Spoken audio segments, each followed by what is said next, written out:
예도는 존재의 숲에 있습니다. 지금부터 프란츠 카프카가 1915년에 출간한 디 펠반들룽 변신에 대한 철학적 평론을 하겠는데요. 사실 오늘날 에톨로지라 그러죠. 동물 행동학. 이 동물학에 대한 관심은 어떻게 보면 철학에서 매우 중요한 논점이 됐어. 들레즈가 1975년도에 카프카에 대한 소수자 문학을 위하여를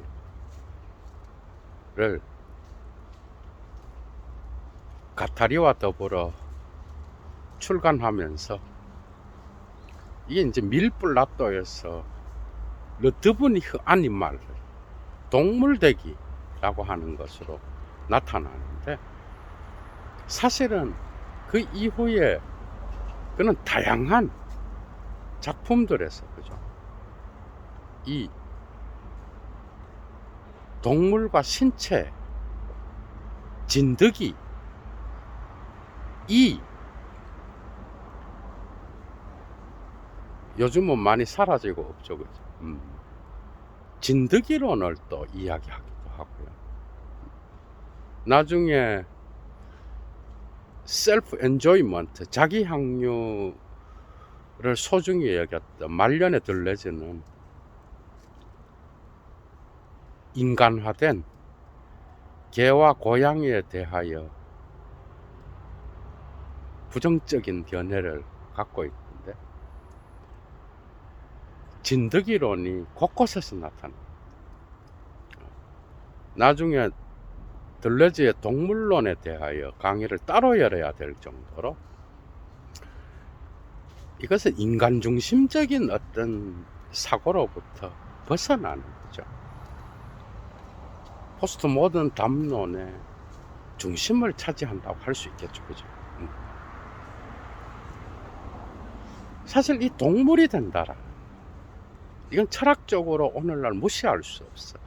사실 하이데거는 형이상학의 근본 개념에서 이걸 다루고, 이건 역시도 인간 중심적인, 언어 중심적인, 로고스 중심적인 그런 견해를 담고 있지만, 중요한 동물론에 대하여 이야기하는데 데리다가 이걸 인간 중심적이라고 또 비판하죠, 그죠?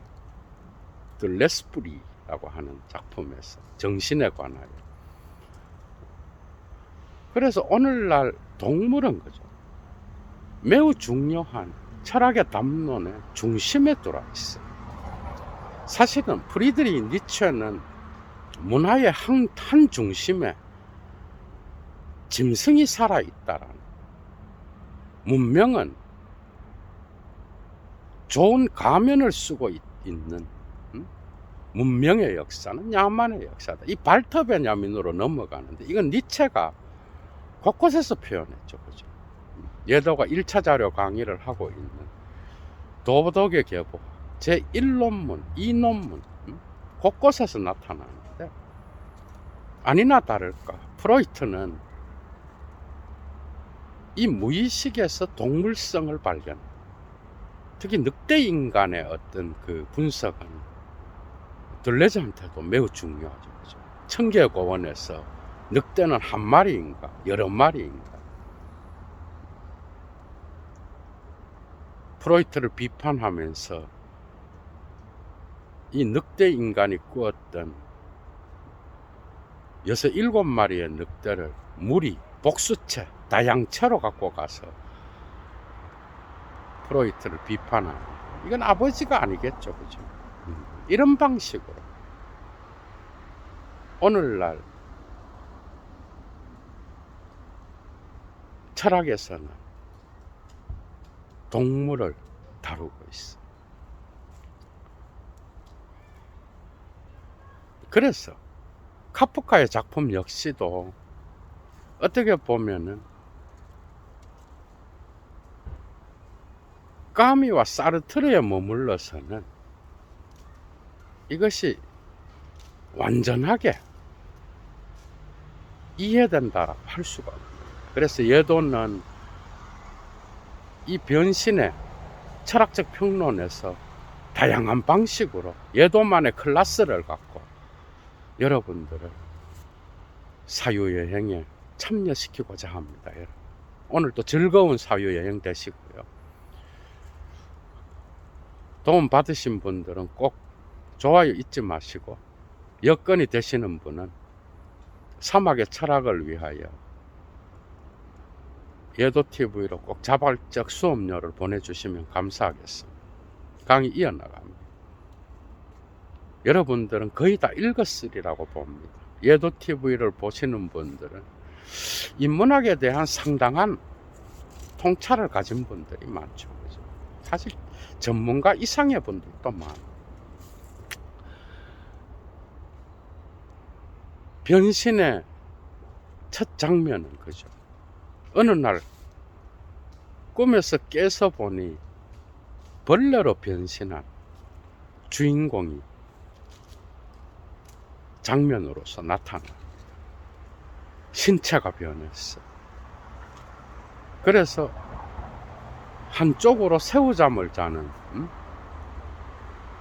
그런 습관을 가진 주인공은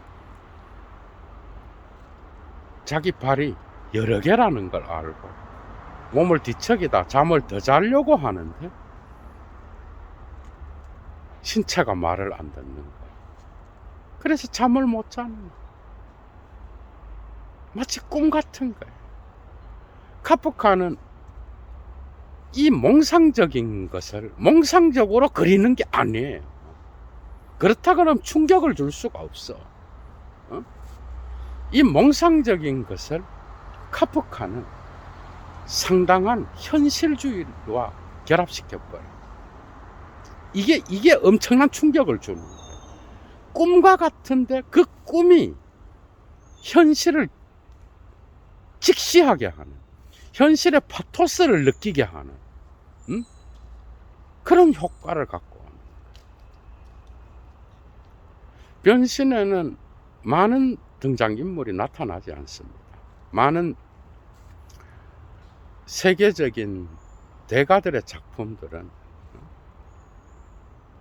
그렇듯이 여기에는 주인공 그레고르 잠자, 그 다음에 아버지, 엄마, 그레테라고 하는 여동생, 그 다음에 파출부, 집 관리하는, 그죠? 그런 사람들이 여러 번 바뀌고, 그 다음에 하숙생이 3명 또 나타나죠. 그죠? 많은 등장인물들이 나타나지 않아. 그리고 회사의 상사가 또 잠깐 나타나는데, 이 작품은 3장으로 구성되어 있어요.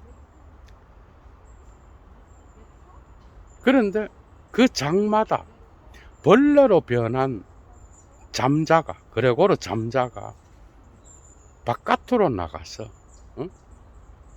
자기의 가족과 합류하려고 하는 그런 장면들이 3번 다 나타나.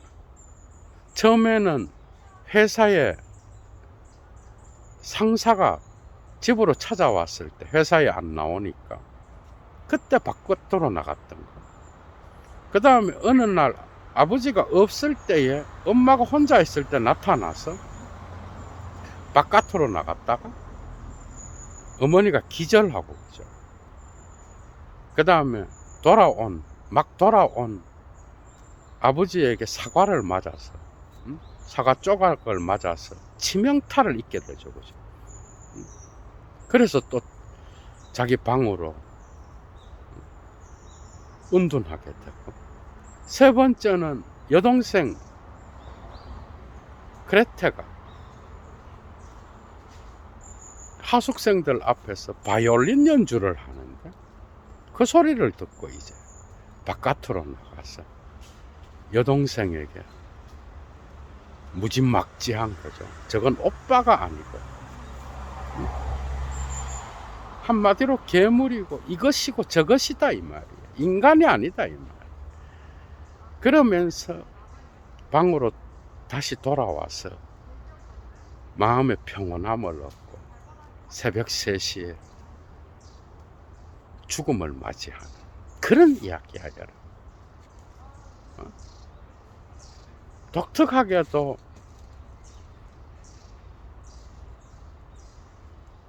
대조되는 부분들이 많이 나타나.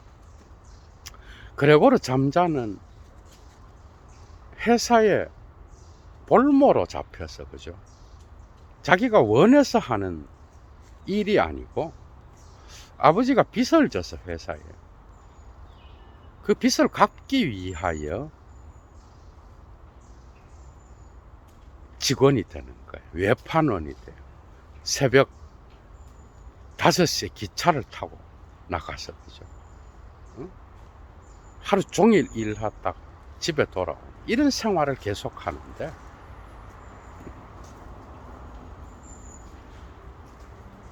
그런데 아버지, 엄마, 여동생은 잠자의 직장 생활을 통하여 편안한 생활을 하는, 그러니까 경제적인 어떤 모든 것들을 아들인, 그죠, 주인공에게 의존했다 이 말이에요. 엄마, 아빠, 여동생 전부 다. 그런데 어느 날 자고 일어났는데 벌레가 된 거야. 응? 갑충이 된 거야, 갑충이.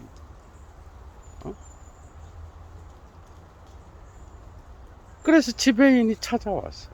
응? 회사의 상사가 찾아와서, 응? 그 회사 다니는 게 얼마나 힘들면 잠을 더 자고 싶어 하고, 그죠? 응?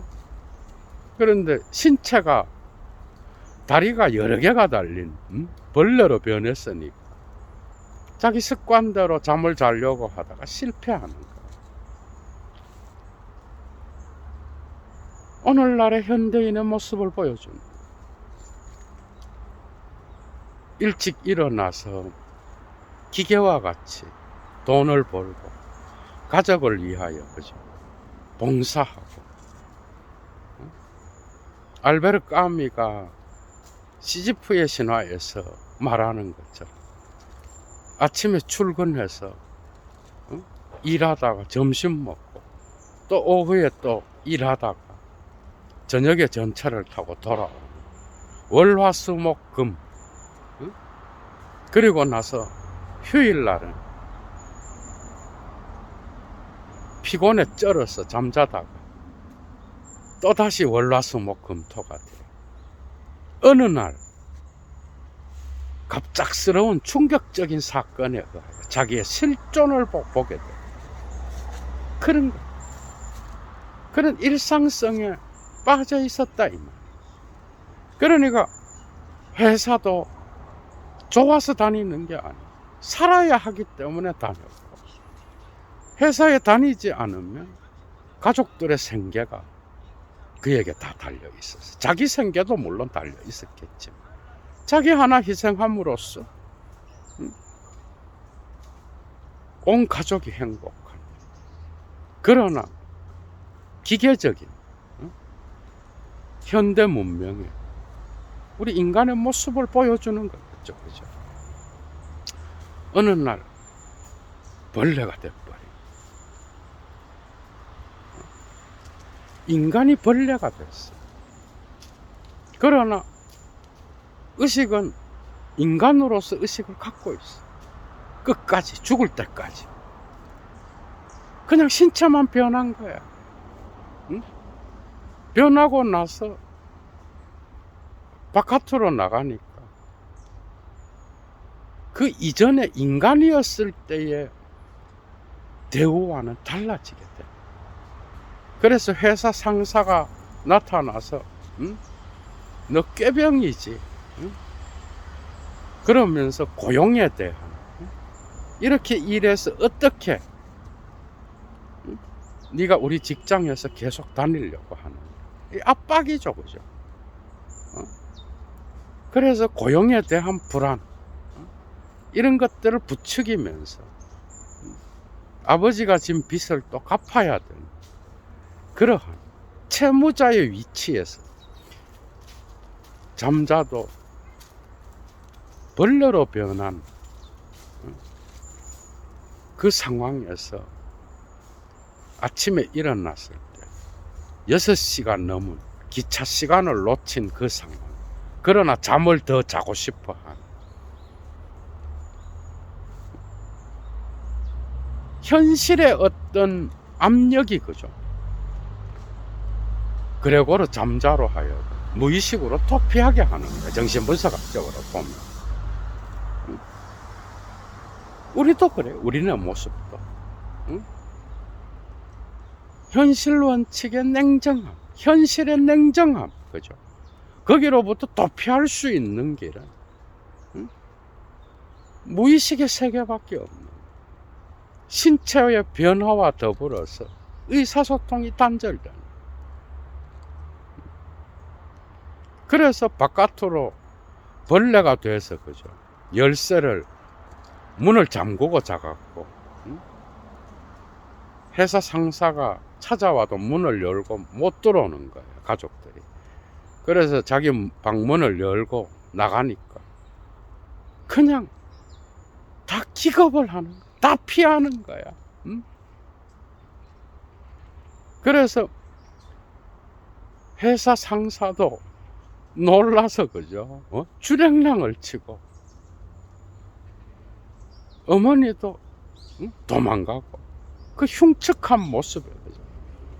아버지는 막 이 되게 현실적인 그런 부모였다.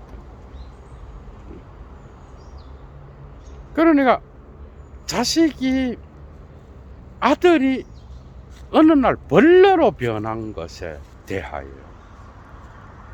충격적인 것이 지나가자마자 이제 돈을 못 벌어오면 우리는 어떻게 살까? 여러분 이게 1915년에 나온 작품인데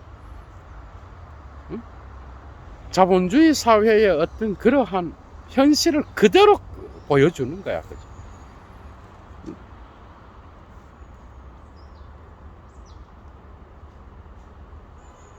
그래서 자기를 다 회피하는 회사 상사나 가족들이나 다 회피하는 모습을 보고 그때부터 그는 자기 방에 갇혀서 살게 되는 거예요. 이 이야기는 크리스마스 전부터 3월 봄까지니까 길어야 4개월이에요. 죽고 나서 가족들이 소풍을 가, 여러분. 교회로. 길어봐야 4개월이에요. 그게 벌레로 변한 이날부터 이제 잠자는 자기 방에 폐쇄된 채 살아가는 거예요. 여동생이 처음에는 이 여동생의 변화를 또 봐야 돼.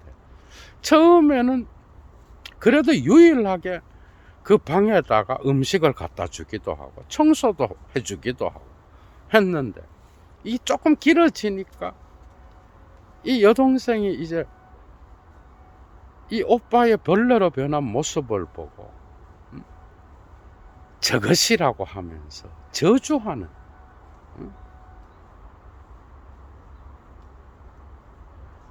세 번째 바이올린 소리를 듣고 그죠?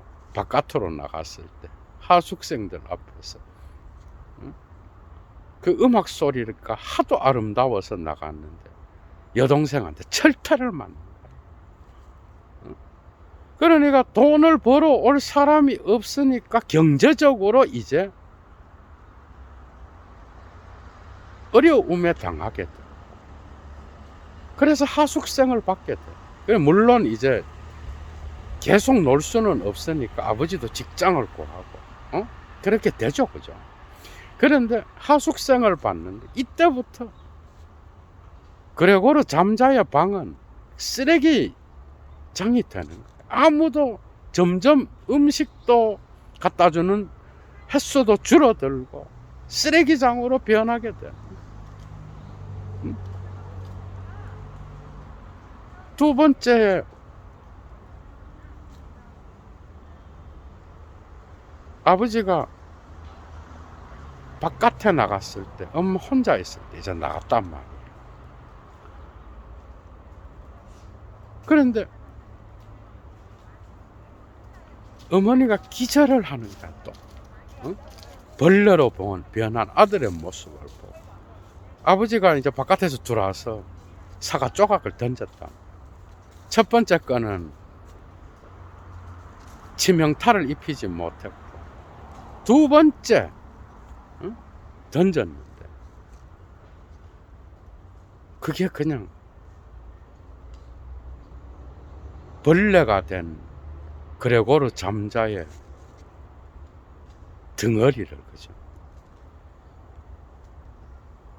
적중해서 치명타를 입히게 됐어. 이걸로 이제 죽게 되는 거야, 그죠?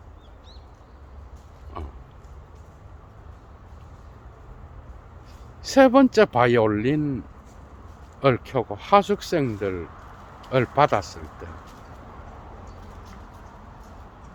자기도 모르게 바이올린 소리에 이끌려서 바깥으로 나갔는데 이게 하숙생들이 이제 또 기겁을 하는 거야.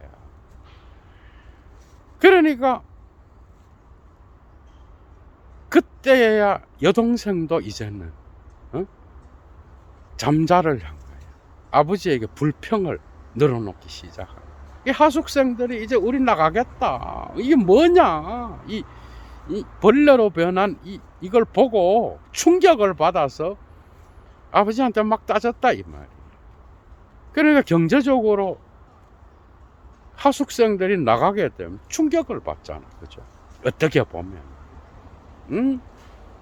그러니까 여동생이 이건 오빠가 아니다, 인간이 아니다 이 말이에요. 벌레요, 짐승 중에서도 가장 낮은, 가장 흉측한 그런 존재다. 저것이다. 디스, 예네스, 이것이다.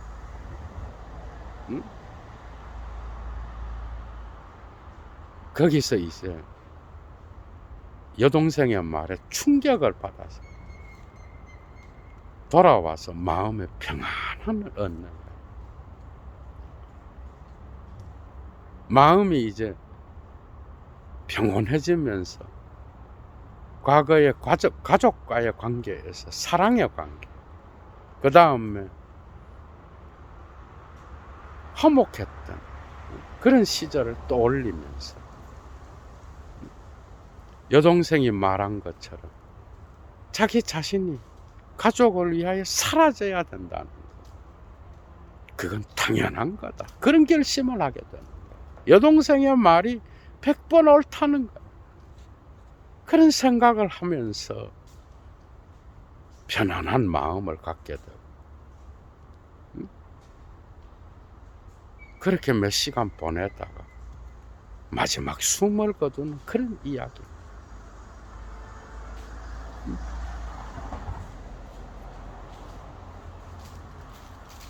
기계와 같이 가족을 위하여 돈을 벌어 올 때는 가족들은 그레고르의 존재를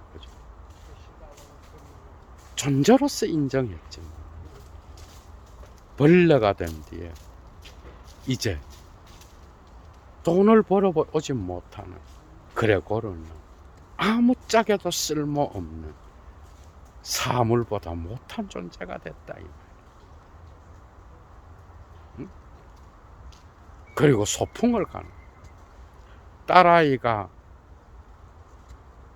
상큼하게 큰 그 몸매를 보면서 부모들이 희망을 보고 즐거워하면서 야외로 소풍을 가는 거야. 잠자가 죽고 나서 이게 바로 이 뭐야 이게, 돈을 벌 수 있는 기계로 작동을 할 때는 인간으로서의 대우를 받지만 신체의 변화와 더불어 돈을 못 벌어오는 그레고르는 집에 있는 개보다도 못한, 한마디로 벌레와 같은 존재가 됐다. 아무도 신경 쓰지 않아. 겨우 3, 4개월 가족들을 벌레가 되고 힘들게 했는데 죽고 나서 슬퍼하기는커녕 야외로 그죠, 소풍을 가는, 거기에서 그레테의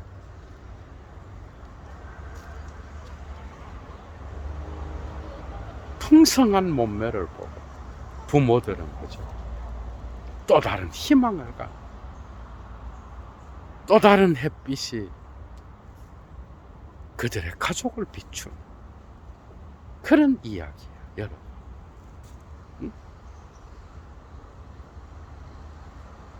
신체의 변화와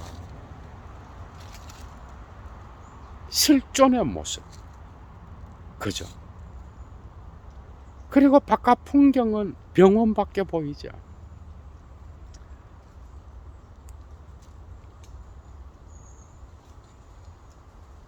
그러니까 인간이 너로 대우를 받는 것과 S로 대우를 받는 것, 이것이냐 저것이 될 수 있는 인간 존재, 그죠? 그러니까 이 작품은 3번의 변신이 있는 거야. 첫 번째는 어느 날 자고 일어났는데 벌레가 됩니다. 인간에서 벌레가 됩니다. 그죠? 그 다음에 두 번째는 그레테가 하숙생들 앞에 나타나서, 그죠? 나타난 오빠를 보고 저주하면서 저것이다. 이건 인간이 아니야. 오빠가 아니야, 이거는. 할 때의 그 변신. 오빠에서 이것으로의 변화. 마지막은 뭐? 생명에서 죽음으로의 변화.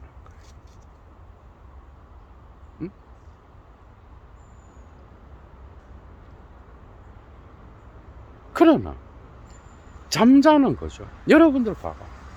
여기에서 한 가지 놓치면 안 되는 게,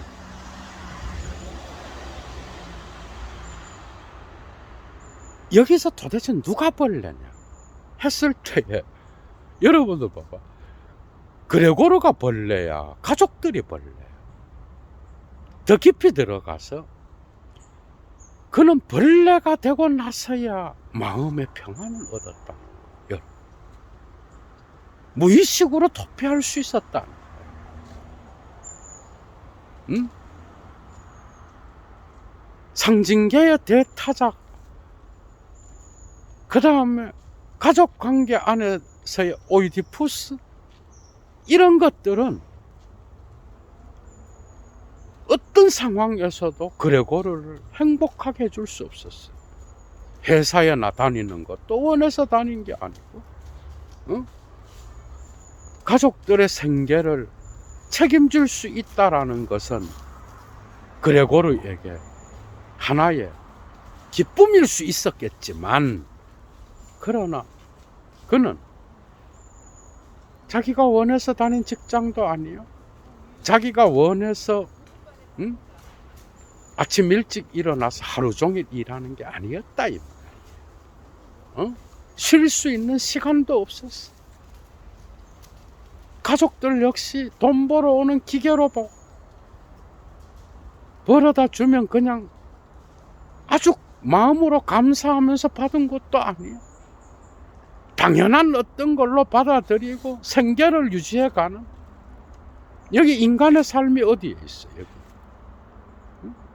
이거 자체가 벌레와 인간의 차이가 뭐야? 누가 벌레야, 여기서? 그런데 더 큰 거는 이러한 고단한 삶의 실존으로부터 벗어날 수 있었던 거는 그의 몽상적인 꿈과 같은 무의식적인 심층으로, 그죠, 도피할 수밖에 없는, 거기에서야 평온함을 얻었다는 것. 죽음을 맞이하면서, 그죠, 자기를 거부하는, 자기의 존재, 자기의 신체를 거부하는 그런 가족들과의 단절을 놓고, 그죠, 방으로 폐쇄된 채 살아가면서 거기에서야 마음의 평온을 얻었다. 여러분, 그러니까 이것은 그냥 단순히 현상학적인 실존이라든지,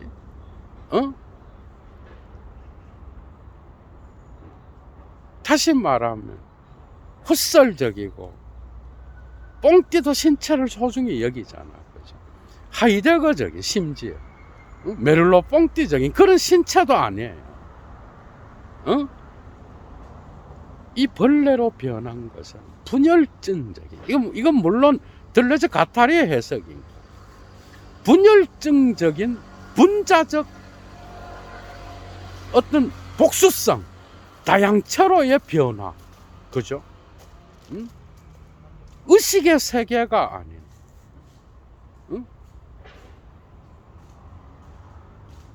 분자적 복수, N의 복수성으로의 생성 변화,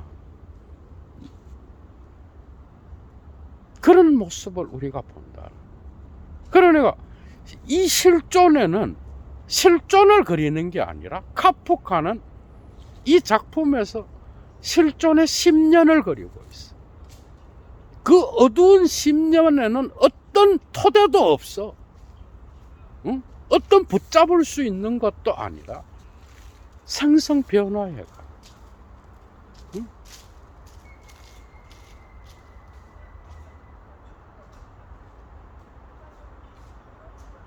모든 존재가 무가 되어버려. 빛도 없어, 여기에.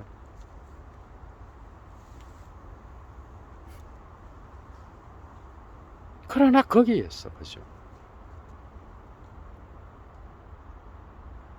인간으로서 살아야 될 의미와 윤리조차도, 그죠,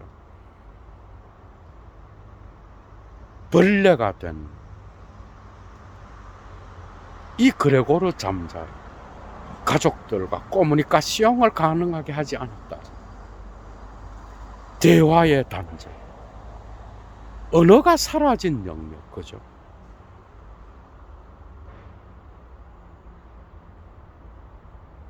언어가 사라진 짐승의 울부짖음,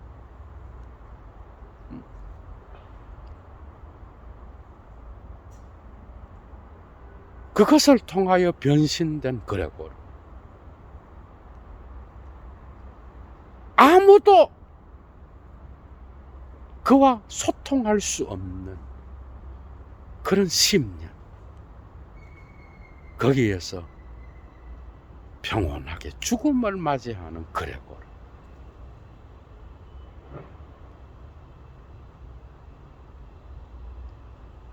여기에서 가족들을 비난하고 그레고리가 불쌍하다 이러면 이거는 이 작품을 제대로 읽는 게 아니야. 그게 우리네 모습입니다, 여러분. 오늘날 얼마나 많은 사람들이 죽음을 이렇게 경험하면서 마지막을 보내느냐 말이에요. 따뜻하게 박수갈채를 통하여 죽음을 죽는다라고 생각하는 사람들 많지만, 자식조차도, 그죠, 자본주의의 유산에, 돈의 기계로서 인간을 바라보고,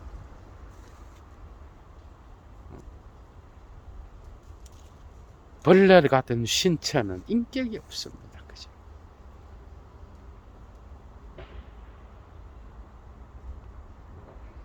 신체보다도 못한 정신.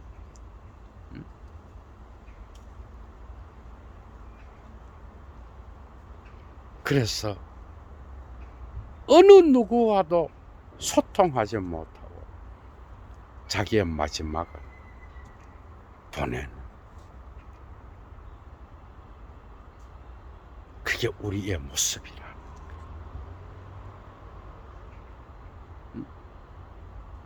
어떤 소통도, 그죠? 실존의 10년에 기둥이 될 수 없다.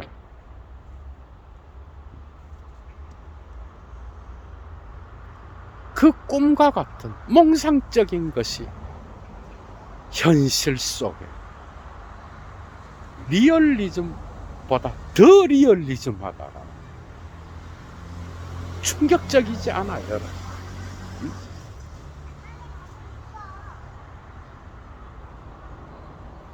그러니까 오이디푸스적인 가족관계 안에 묶인 벌레되기에서는 어떻게 보면은 가족의 입장에서 벌레가 된 그레고리를 볼 수 있어요.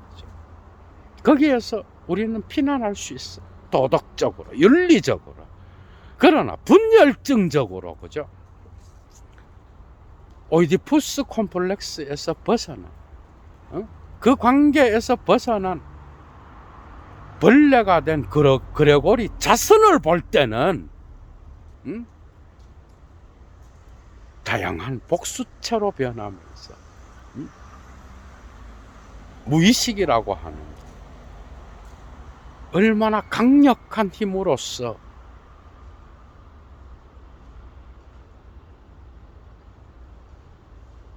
이 무시무시한 현실의 냉정함을, 그죠?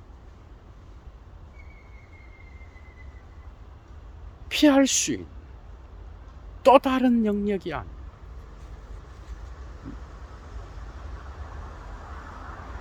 거기에서야 비로소 마음의 평화를 얻는다. 가족들은 아무도 알아주지 않아.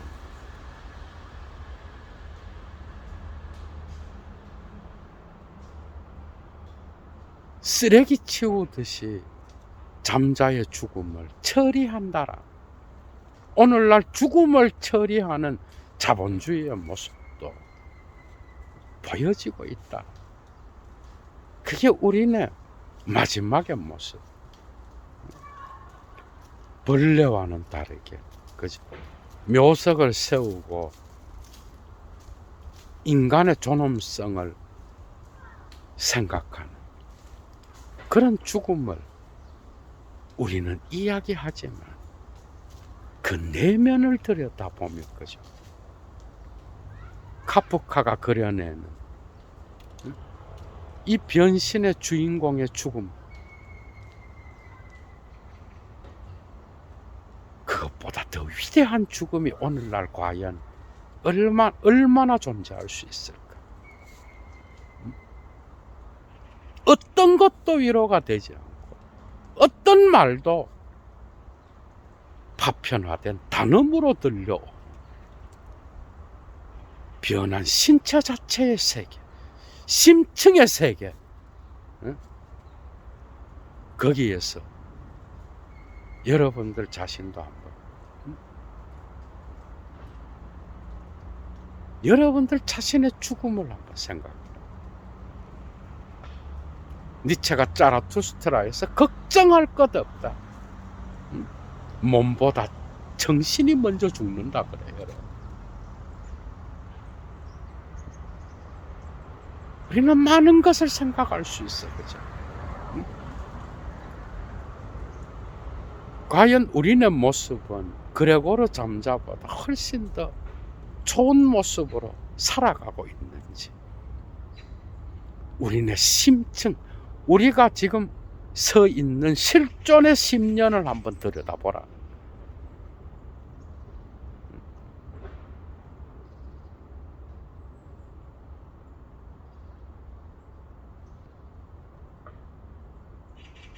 들레즈의 동물대기는 여기에서 조금 더 긍정적으로 더 나갑니다. 그래서 한 부분은 어떻게 보면 이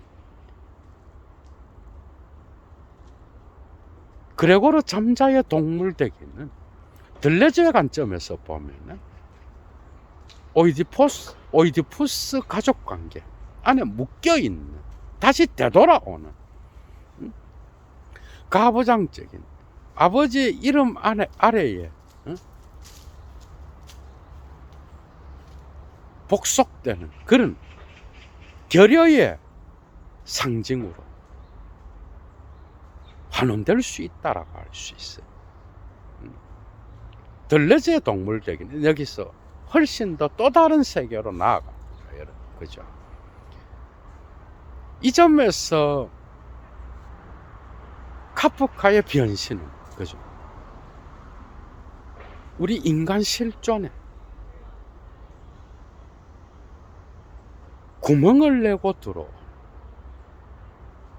무의식의 세계, 거기에서 완전한 동물 되기를 통하여 인간 되기를 해체하는 그런 정도로까지 해석하기는 상당히 어렵지 않는가. 그럼에도 불구하고 인간은 과연 동물보다 우월한가? 인간의 정신은 과연 신체보다 더 우월한가? 인간의 무의식은 얼마나 많은 그림자와 얼마나 깜깜한 밤의 해석학을 요청하고 있는, 우리 안에는 얼마나 많은 벌레가 들어있는,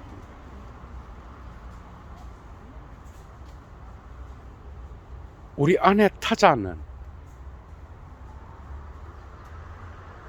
얼마나 강한 동물성을 갖고 있는,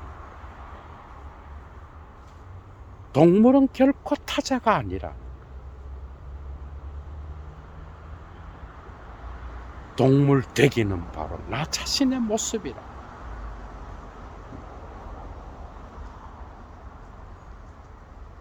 이런 것들을 여러분들이 사유에 보시면 이 변신이 새롭게 다가오는 그런 시간이 되지 않겠는가, 예도는 생각해 봅니다, 여러분.